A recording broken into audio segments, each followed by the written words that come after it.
درود حمد کے ساتھ جتنا بھی اللہ کے خزانوں میں آپ کی کوئی حاجت ہے، آپ کی کوئی چاہت ہے، اللہ کریم اس کے ذریعے سے وہ حاجت جیسے اس کو رد نہیں فرماتا، ایسے اللہ پاک اس بندے کی حاجت کو بھی رد نہیں فرماتا، صرف ایک بار پڑھنے والا۔ اللہم لک الحمد کما انت اہل فصلی علی محمد کما انت اہل وفعل بنا ما انت اہل فانک انت اہل التقوی واہل المغفرۃ۔ آج سے لے کر پہلے آسمان فرشتوں میں ہلچل مچتی ہے۔ کون دنیا میں ایسا شخص ہے جس نے یہ پڑھا؟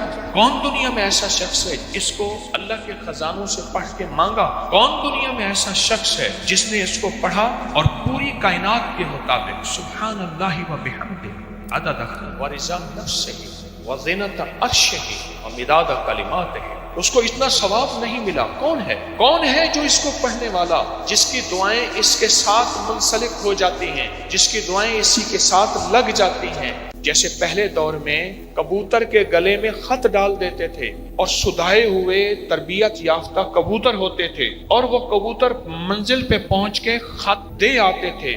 یہ درود پاک جب بندہ پڑھتا ہے، اس درود پاک کے گلے میں میری فریادیں ہوتی ہیں، آپ کے درد ہوتے ہیں، آپ کے غم ہوتے ہیں، آپ کی مشکلیں ہوتی ہیں اس درود پاک کے ساتھ۔